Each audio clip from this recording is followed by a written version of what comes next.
Hi everybody, so I'm here today to talk to you about imposter syndrome. So imposter syndrome is something that I've been a sufferer of, and I identified some of the symptoms earlier on a couple of years ago. So I managed to go to some imposter syndrome trainings and learned a little bit about the subject, and I'm here to share with you some of the things that I've learnt today and hope that it can help you. So imposter syndrome can really affect your self-confidence, and this can affect your career, your work, your sport, your life in general. So if you can identify having imposter syndrome and some of the symptoms, you can help to implement some things that will help you to overcome it. So imposter syndrome is defined as a collection of feelings of inadequacy, and these tend to persist despite the evidence of your success. So imposters suffering from chronic self-doubt and a sense of intellectual fraud. So this overrides any feelings of success or proof of their competence, and they seem unable to internalise their accomplishments, however successful they are in their fields. It's generally been something that in the past that has been identified through people who are very highly successful, and it does affect both men and women. And here's a little picture of little Miss Imposter syndrome there. So whilst plenty of the research has been done by psychologists in their field, it's focused, as I said, on highly achieving women. The syndrome has also been found to affect men. And most of us are going to have some experience of imposter syndrome throughout our lives, and it might be on a very small level, but it could be on an intermediate or high level as well. About 70% of us will experience it at an intermediate level. So people who suffer from imposter syndrome tend to relate their success with good luck, good timing, or regardless of whatever they've achieved, and any external proof that they are convinced that they really don't deserve the success that they have, and they're actually frauds. So what does it look like, and what are the statements? And I'll let you have a read of these, go through them. There might be some that you identify with there as well. It's at this point that I'm going to ask that you've downloaded our little imposter syndrome workbook that we've put together to go with this webinar. And hopefully you will have some tools to take away from that from today as well. So the ones that I identify with, I'm obviously in this position because my abilities have been overestimated. Okay, I was in the right place at the right time. That's why I got this opportunity. There might be some others that you identify with there as well. And the feeling of being imposter is that one day everyone's going to figure out that you're not smart enough or good enough or accomplished enough. And this is something that has been quite a personal thing for me, because being a female and having a career change in my mid-30s into aviation, which was a very challenging thing to do, it was something that I really did wonder whether I was capable of doing the role and learning to become a pilot. And I look back now and I think I don't know why I even questioned it, because I'm more than capable. But sometimes self-doubt and lack of confidence can really affect you. So the quote that I'm going to read you actually is from a gentleman by the name of Neil Gaiman, and he is an award-winning author. And the quote really resonated with me when I first saw it, because it really identifies imposter syndrome and was quite overwhelming. So I'll read it to you, and you can screenshot this if you like. Neil Gaiman, as I should say, some years ago was lucky enough to be invited to a gathering of great people, scientists, artists, writers, discoverers of things, and felt that at any moment they would realise that he didn't qualify to be there. And amongst the people who had really done great things, on the second or third night, he said, I was standing at the back of the hall while a musical entertainment happened, and I started talking to a very nice, polite, elderly gentleman about several things, including our shared first name. So his name was Neil as well. And then he pointed to the hall of people and said words to the effect of, I just look at all these people and I think, what the heck am I doing here? They've made amazing things, done amazing things, and I just went where I was sent. And Neil Gaiman said to him, "Yes, but you were the first man on the moon. So I think that counts for something." And to me, it really resonated because Neil Armstrong feels like an imposter or felt like an imposter. Then maybe everyone does. So maybe everyone has some sort of imposter feelings at some point. Here's a photo of Neil, and feel free to Google him, find out some more information on him. I'm sure that most of you will recognise this amazing lady as well, actor and songwriter, Jennifer Lopez. Even though she'd sold over 70 million albums, she was feeling like she was no good at this. I'm no good at this. She'd sold 70 million records and still felt she didn't deserve to be there. So what is imposter syndrome and what does it feel like? It feels like that I think everybody knows this much and I know this tiny amount, where in actual fact, I know more than I think I know. I don't know why we think that others around us know more than we do, and especially when we're trying to educate ourselves into something new. And I don't understand why we continually doubt ourselves, because it just tends to make things harder for us and creates more lack of confidence. So how does it feel? You apply for a job and you're successful and you think, wow, they must have been pretty short on good candidates. Your company gains a successful tender and new client from work that you've contributed to, and you think that they obviously didn't really do much research into your contributions. You're about to do a big presentation on a subject and you've worked hard on it for very many months, and you anxiously wait for someone to tap you on the shoulder and call you out as a fraud. We often wonder, am I doing enough? Are my results going to hold up under scrutiny? Am I really the best person for the job? Always self-doubt, and it's a vicious cycle. So everyone feels like an imposter sometimes, and that's okay. So here's just a little pie graph on who gets imposter syndrome. So we've got 20% of people will have imposter syndrome. Then we have another 10% of people that are going to have imposter syndrome. Then we have literally everybody else. Okay, so 100% of us are going to suffer from some point in our lives from imposter syndrome. So what does it look like? It is a really vicious cycle. It creates anxiety and short-term relief. So with the short-term relief comes once you actually achieve something, and then you achieve a goal, and then you become more anxious because you wonder if the results are going to be good enough. Is it going to hold up? Fear of failing, low self-confidence, low self-doubt. Am I really good enough for this? Am I able to achieve these things? Will I let people down? Am I going to be good enough to continue? Am I going to let my team down, my workmates, my instructor? A strong need to be the best, setting unrealistic outcomes. We set ourselves up to fail when we create unrealistic outcomes for ourselves. As an example, we've got passing an exam with 70%, but being annoyed and upset with yourself because your expectation was that you were going to achieve 100%. Unwillingness to internalise positive feedback and unable to take on board constructive criticism, viewing it as more of a negative and a confirmation of your inability to meet the expectations rather than a positive critique that will help you to learn. Self-sabotage, constant internal struggling between achieving success and avoiding being found out as a fraud. And this is the worst one because this leads us to the prevention of reaching our potential goals. All right, so you're really preventing yourself from achieving your full potential. We have 5 different types of imposters, and these are all listed in your little workbook here. So have a little read through them. You might identify with a couple of them. You may identify with one in particular. Usually we have a little bit of all of them. So we have the expert. So the expert will never feel satisfied when they finish a task until they feel that they need to know absolutely everything about the subject. Experts continuously hunt for new information, and this honestly prevents them from completing tasks and projects. Those who avoid applying for a job because they don't meet every requirement on the job advertisement will fall into this category of an expert.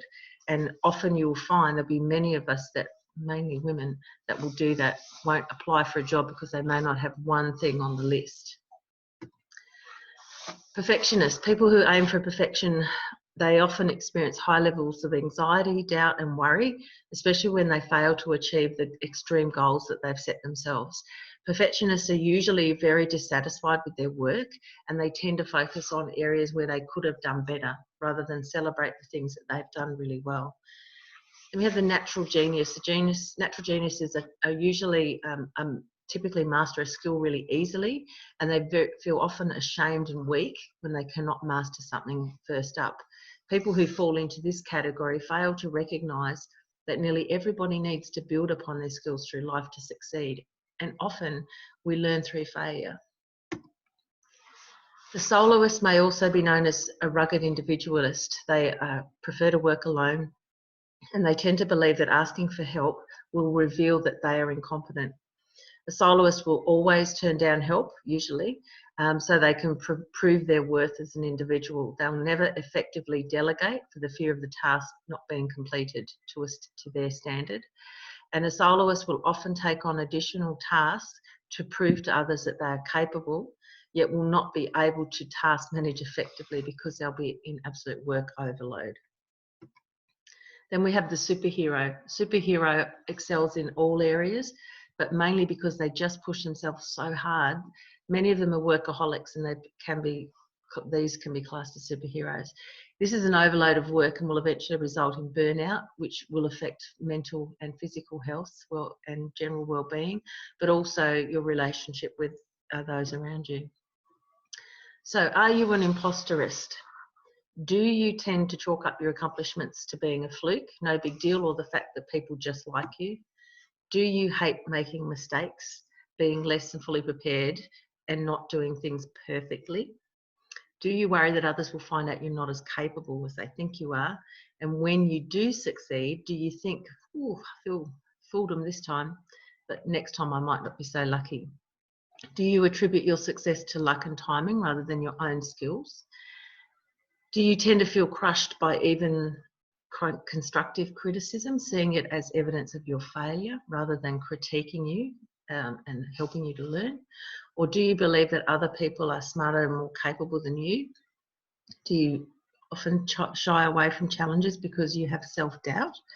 And do you think that you have unknowingly deceived people into thinking you're good enough for the job? Do you feel undeserving of success? Do you worry that at any moment you'll be exposed as a fraud? They are all characteristics of imposter syndrome. And imposter syndrome can be the difference between failure and success. It can be the big difference between achieving a goal, a new job, a new skill, and not achieving it. So why does it matter so much? Because we can get so stressed. Okay, so stress and physical emotions, huge relationship stresses. We have lack of personal professional satisfaction. We're not reaching our full potentials when we allow imposter syndrome to creep into our lives. We create a lack of self-confidence. We have a fear of potentially offering valuable insights and ideas and putting forward our opinions and solutions for a fear of being wrong or exposing your lack of knowledge. What are some of the causes? So there's a few different researchers have done a few different things, and there's a little bit more of this on the web that you can have a look at.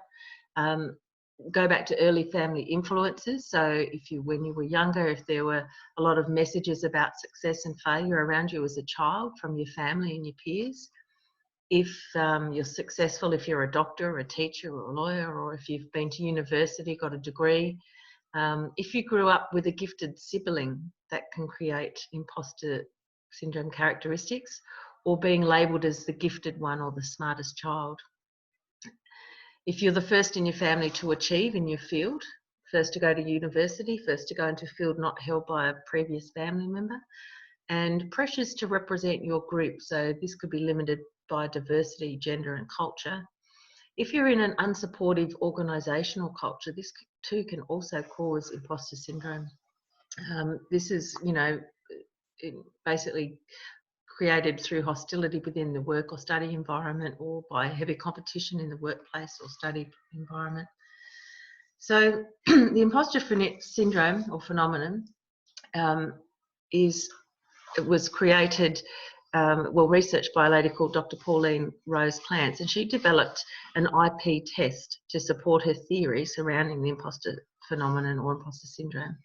So the imposter test is developed to help you determine whether or not an individual has characteristics, and if so, to what extent they are suffering. And this helps you to identify areas that you can self-help and improve on and help you get through some of these. So we're all going to take the test, and I want to stress that there are no right or wrong answers to this test. Now, the test is in your little workbook. Okay, so I'll just show you what it looks like. This one here, there's 2 pages of it. Okay, and then there's the 3rd page, which has the answers and how to add up your score.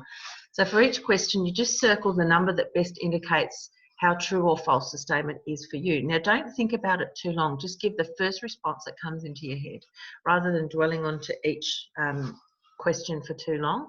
So just the first thing that comes in, circle how you feel between 1 and 5. So 1 being not at all true, and then 5 being very true.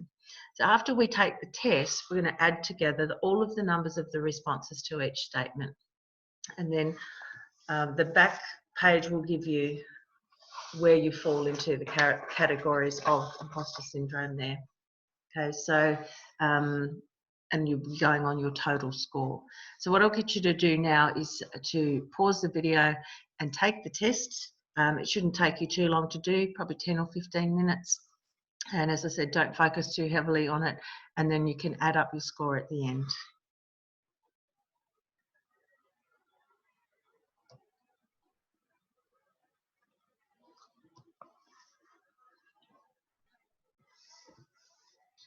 Okay, so I'm just going to run through these exercises here. So what can you do to overcome imposter syndrome? So there are many tools and techniques which we can implement to help us overcome imposter syndrome. And these can be used together or individually, however you like. In your little workbooks here, we've given you a couple of activities to go through. Okay, these activities, we have the thought record and we have accepting failure. Okay, so the thought record is choosing a specific time that you've experienced imposter syndrome, and try and pick a low stress example for this, like a low emotion.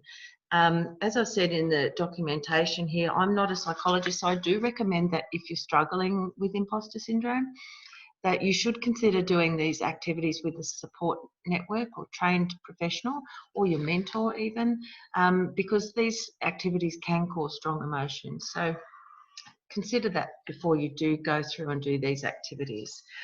So with the thought record, choose a low stress, low emotion example. Choose, once you've got your experience, you can go through and complete your columns in the thought record, and we've got an example on the page, next page, to show you how to do it. The thought record will basically help you anytime you're experiencing feelings of imposter syndrome, and whether you want to write it down as you're having it, keep them with you, or go through it in your head, it will help. These can be used if you're working at a trigger, or if you've got a stressful time coming up, maybe a job application or an exam or something that you might want to run through. Just go through the thought record to help validate some of the things that you need to support that you're not a failure. Okay. Accepting failure itself, so choosing a time when you truly believe that you've failed at something. Now this could be at work, or it could be in sport or some activity, or it could be cooking something, anything like that, a recipe that hasn't worked out. So just write it down, and then underneath you want to write my first attempt in learning or fail. If you have your mentor on hand, you can share this story with them, and then you want to write down 3 positive things that you've learned or that came as a result from your perceived failure. Okay, so now if you don't have 3 things, you only have 1, that's fine. If you have 10 things, that's fine too. Then you want to work with your mentor and ask them to write 3 positive things that they noticed from the situation. And now you can truly ask yourself, did I really fail? So these are little take-home messages that you can practice in your everyday life, and hopefully they will help you to get through overcoming imposter syndrome. The other key things that we need to think about is just acknowledging the presence of the imposter syndrome. So share your feelings with others. Don't keep it all to yourself. If you're feeling a little bit, frustrated and down about something, talk to your mentor or talk to your partner or your friends. Understand why you feel that the way you do. You need to own your successes and accept validation externally. When you do something well, take credit for it. Evaluate your environment. Be self-aware. What situations in your life trigger imposter syndrome for you? Okay. Accept criticism as a learning experience, not a negative experience. As I said, take credit where it's due. Ask for help if you need it. Keep going. Keep going in spite of your self-doubt, and envision your success all the time. Even if you print it out, put it on the fridge, put it around work, stick it in your laptop bag, wherever you view it all the time. Don't dwell on the past mistakes and learn from your failures. Stop minimizing your abilities by using the word just. Change that to am. Okay, I used to say I'm just a female pilot. Change it to I am a female pilot. Makes a big difference. Stop worrying about not succeeding and holding yourself back, and remind yourself of your true value. Okay, don't take credit where it's due, and really just give yourself compliments and be kind to yourself. Now, this particular slide always resonated with me. And I think about young children when they're learning to walk and they fall down 50, 100 times, and they never give up and think to themselves, well, geez, this isn't for me, I can't do it. They keep persisting on, and they keep going until they finally, very wobbly, stand up on their legs, and then they start running. So never give up. We can't accept failures. We must accept failures. Sorry, we can't. We must accept failures, because failures are a learning curve in life. It's not meaning that we're being defeated. And it was said before, first attempt in learning is fail. Never give up on your dreams. Never underestimate your capabilities. Trust in others to offer support. Okay, and do seek out a mentor or someone to help you. It's really important that we have that network. Self-talk and self-awareness, like I said, change the way you talk to and feel about yourself. This is a habit that we get into about being negative. We have to change that. It's a bad habit. You can unlearn it. You can learn how to be positive. Positive thinking leads to positive outcomes, and it's known to be good for your mental well-being. Stop beating yourself up about things that are out of your control and things that have happened a long time ago and things that probably no one noticed anyway. And most importantly, believe in yourself. And in the end, you will always succeed. So I'd like to thank you again for joining us on this little webinar. We've got some contact information there. It's also on the back of your little workbook here. Okay, got a list of resources that you can access as well. Hopefully you've enjoyed the session. I'd encourage you to go out and have a little bit of a look, a bit more research about imposter syndrome, because it's really a really interesting subject. And when you identify any imposter characteristics in yourself, it's amazing how easily you can unlearn those bad habits and change the way you think. So good luck with it all. Thank you for joining us. I hope you've enjoyed the session, and hopefully we're able to do a few more for you down the track.